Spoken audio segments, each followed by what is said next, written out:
What I remember most was how it told me some things about my mother's death that I didn't know.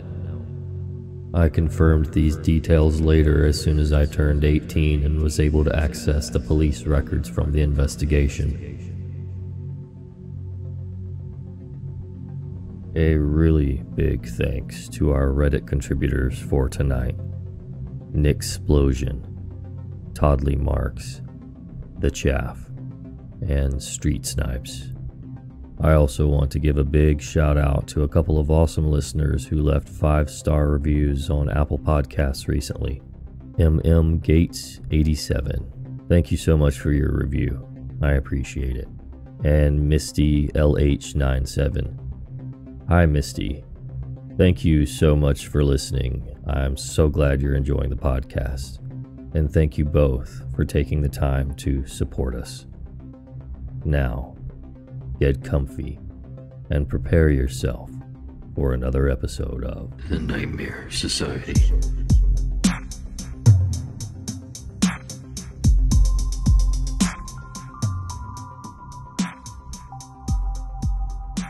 This event took place a few years ago, but I remember it as if it were happening right now. I live in southeast Pennsylvania in the US, and local lore tells of a road thought to be more or less haunted, or better said, inhabited. Stories tell of a satanic cult that raises spirits and the like at a church hidden in the woods near the road, and of a crazed family. Some say the DuPont family, or of another unnamed family, that has lived there for generations. Locals call the area Satanville, though as you can imagine, this is not the area's true town name. No matter who lives there, one unifying element exists in all accounts. If you go there, a vehicle will appear and chase you out or run you off the road. It will do this and then disappear. Sort of a pick your poison type of thing. Whatever you choose to believe in, something is there. The stories also mention that if you slow down and roll your windows down, you can hear whispers and footsteps just off the road, just behind the trees, and that the trees themselves are afraid of the road and will grow leaning away from it. There is also one particular tree that grows out of the side of a small hill, and the roots take the shape of a skull. I tell you all of this as a sort of scene setting to save you the time of having to look it all up for yourself. The following is the account of my trip to this place. It was a warm October night, and me, my girlfriend, and 3 of our friends all decided we heard enough about this Satanville and wanted to see for ourselves what it was all about. So we piled into our friend's Suzuki 4-door and left. The road is hard enough to find because on both ends the signs reading Cossert Road have been removed. That's the road's true name, due to presumably people like us going there where people like us are not wanted. We took the hard ride onto the road between 2 stone pillars and overgrowth and proceeded slowly down the road, taking in all the creepy sights. Immediately we noticed our cell phones dropped service. No bars, no Gs, no anything. That was unsettling, but hey, sometimes that happens. But all of our phones did this, and we had with us all 3 major carriers. We found that the trees do indeed lean away from the road, and there are road signs with "Go away" and "Keep out" sprayed on them. One says 666, but I chalked that up to plain old silly vandalism. We slowed to a near stop and rolled down the windows to hear the whispers and footsteps. Of course, this story wouldn't be interesting if we didn't hear them. And we did. Not so much whispers as the wind itself coming through the trees, whipping the dead leaves on the ground to make it sound like hushed consonants being muttered. However, we did hear what sounded like footsteps. Perhaps it was a deer rustling away from the road. This is Pennsylvania after all, and deer are everywhere, so why not a back road in the woods? We made it to the other end of the road in no particular hurry. We went very slow. We decided to take our chances and head back through the other way. We turned around and got ourselves situated and prepared to turn back in. That's when it appeared. A two-door Chevy Cavalier. The reason I told you how slow we went was to illustrate that no other cars were on the road with us and we would have seen lights or heard another car coming. Yet this car appeared from the road behind us, seemingly mere seconds after we did. It's not a terribly imposing vehicle, except for the million candle power brights it had and the otherworldly roar of its engine. I know what a crappy muffler sounds like, and this was not it. This car had work done on it to make it quick and powerful. It stopped facing the road perpendicular to us so our light beams were crossed. It revved its engine twice and peeled away down the road behind us. We were spooked, but otherwise not affected by it, and laughed it off. That is, until it turned around. It snapped around in a hurry and was about 50 yards back when it began blaring its horn and revving again. My friend Lori, who was driving, screamed, "Oh my God, they're turning around!" We all panicked and began yelling and screaming. Lori demanded that I drive. She felt I would do better driving than her because I'm a dude, but frankly, I was just as scared as she was. So I hopped out of the car and we switched places. The car must have seen us do this because with a scream of its tires, it was after us. I took the left back onto the road and in no time this car was on our back with inches to spare. Who or whatever was driving that car had done this before. It made no sign of slowing down around some of the sharper turns and slopes. Whoever this was knew the road well. They were behind us and laying on the horn, and no speed I dared reach on this unfamiliar road would shake them. We reached a wider point in the road and the car passed us. Like a ghost, it seemed almost to pass through the hill next to us because while the road was wider, it wasn't a two cars next to each other type of road. It began to pull away and I remembered the part of the story of these cars where they disappear into the woods. I did my best to keep up, but he pulled further away until I could only catch its taillights around every corner. We reached the end of the road and there it was, parked near the exit facing away from us, lights off, silent.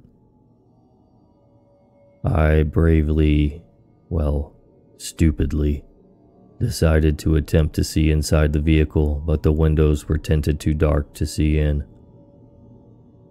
At this moment, the car sprang to life as if it were some creature disturbed and revved its engine and honked.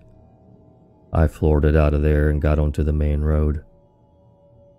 I don't know who it was that chased us out back then, but I do know someone did not want us there. Some unnamed person lurking in the woods, waiting for people like us to drive by, getting a little too big for their britches. Regardless of what chased me, I know for certain that I won't be returning anytime soon to Satanville, Pennsylvania.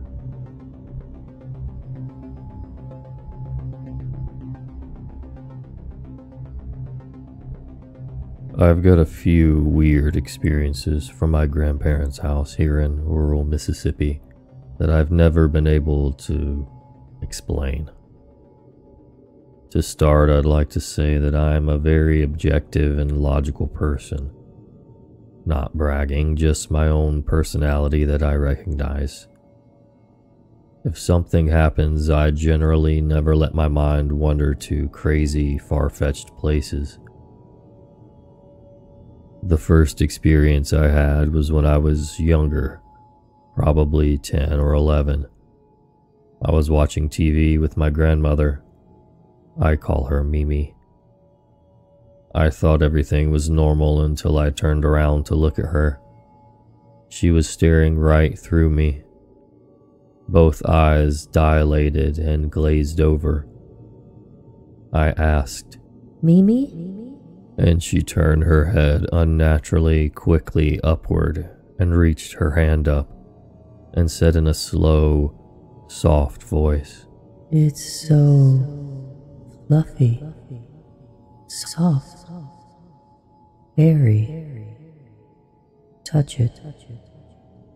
and then slowly let her arm down and went right back to watching TV.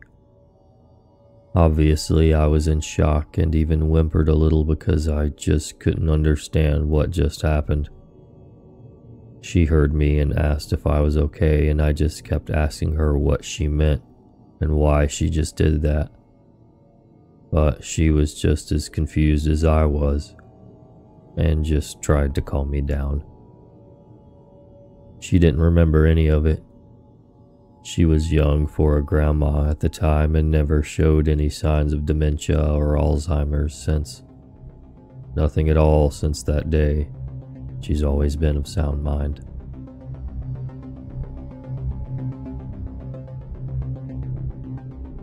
It was summer, and I was 16 during the age before the internet and cell phones, 1988.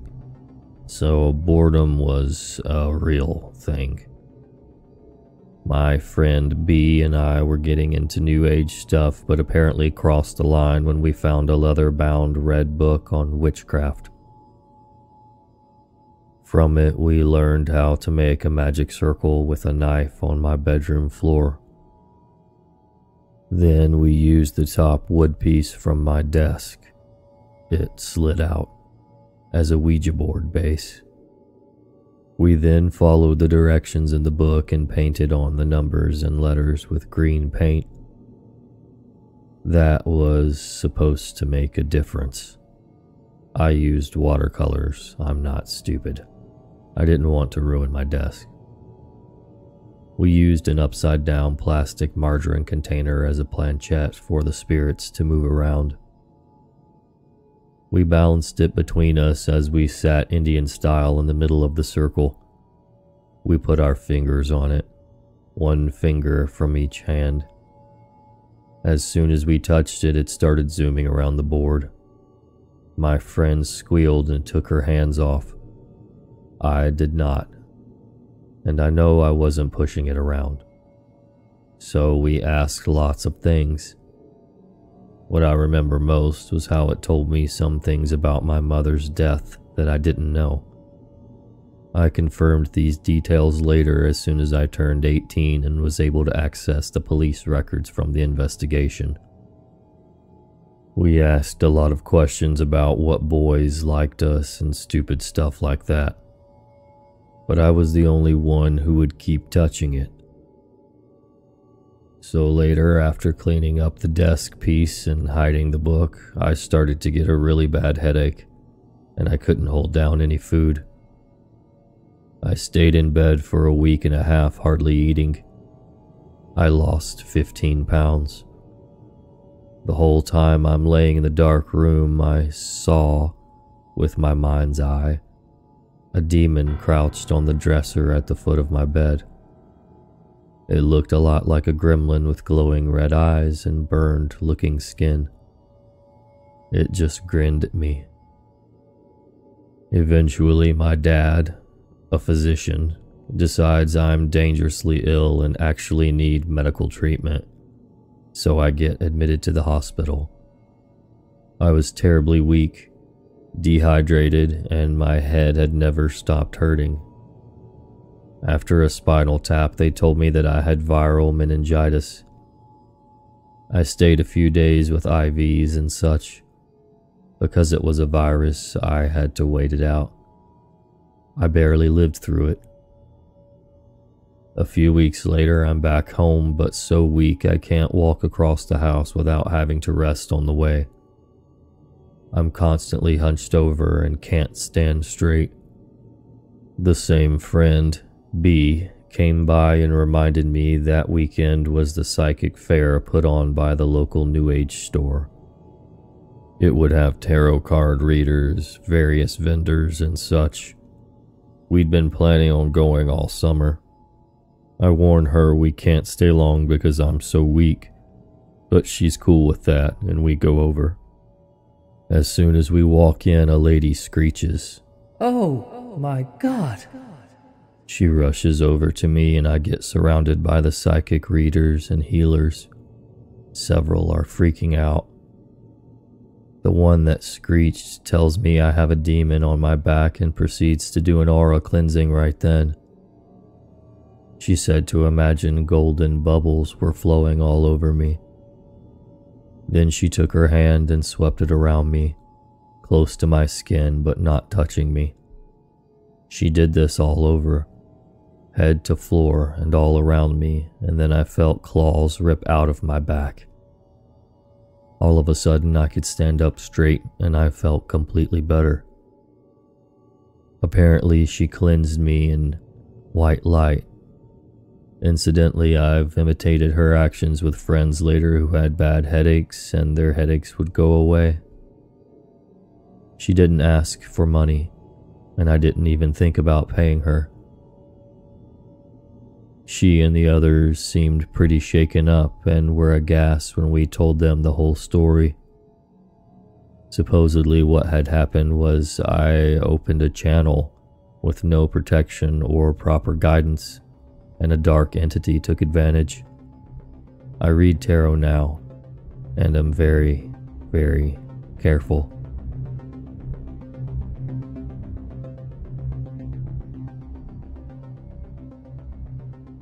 I had a year-long experience of strange events that I've never been able to explain or have a full memory of. It started in winter working up north on a project. Our crew was put up in a motel 10 minutes outside of the largest town in the area. I somehow got upgraded to a king-size bed with couches. Nice room. Our days were long, so I used the couches to stack my clothes in piles, jeans, hoodies, etc. I had brought my entire desktop computer with me and was in the middle of a massive argument with my ex over Facebook Messenger at 1 a.m. during the second week up there. At some point, I opened my eyes and I was sitting on top of a pile of hoodies on the couch. The time was now 4 a.m. I rushed over to the computer. At some point after 1 a.m., I had stopped typing a sentence midway through. My ex had left a ton of messages throughout the night demanding I answer her back. She also left missed calls and texts on my phone that was still sitting beside the mouse. I figured I had somehow passed out, but wasn't sure how I ended up on top of my hoodies on the couch and not just fall into the bed. I went to sleep normally for the remaining couple of hours before work. A couple of days later, a stranger scenario happened. My routine was we would finish work. I would come back to the motel around 9 p.m., shower, change, and drive into town for a late-night dinner at Boston Pizza. So this particular night, I went through my routine, took a shower, changed, headed for the door. I got to my car, and when I turned it on, something felt really wrong. I looked at the time. It was now 2 a.m. I had no idea how I had lost around 4 hours between showering and getting to my car. It felt weird. My whole body felt weird. I felt violated, like a rape victim might describe waking up from being assaulted while passed out. You feel violated, but you have no idea what happened. Not a single memory or explanation. I stayed up all night, scared to death, trying to figure out what happened. Why was I missing 4 hours? If I had passed out, why didn't I wake up on the floor? Why did I feel violated, etc.? The rest of the project, nothing else happened. But once I got back home, things started happening that were just as weird. A few weeks after, I started avoiding sleep when I felt the events coming, and would make a point of staying in highly populated areas at night. These events stopped and have not returned since. I have never actually figured out what happened, but most people I have asked all seem to agree it had to be abduction events. In my research, I also found out the first town where this happened was, and is, a hot spot for UFO activity.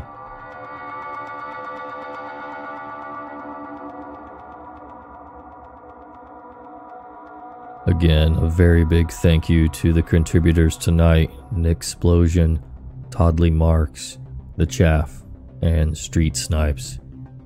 If you have your own true horror story that you would like to contribute to the podcast, I'd love to read it. You can send it to NightmareSocietyRadio@gmail.com. And I would love to interact with you guys on social media as well. I'm on Instagram at NightmareSocietyRadio and on Twitter at Society_Radio. Thank you so much for listening. Continue to enjoy your Halloween holiday, and I'll see you next week. Until then, stay safe.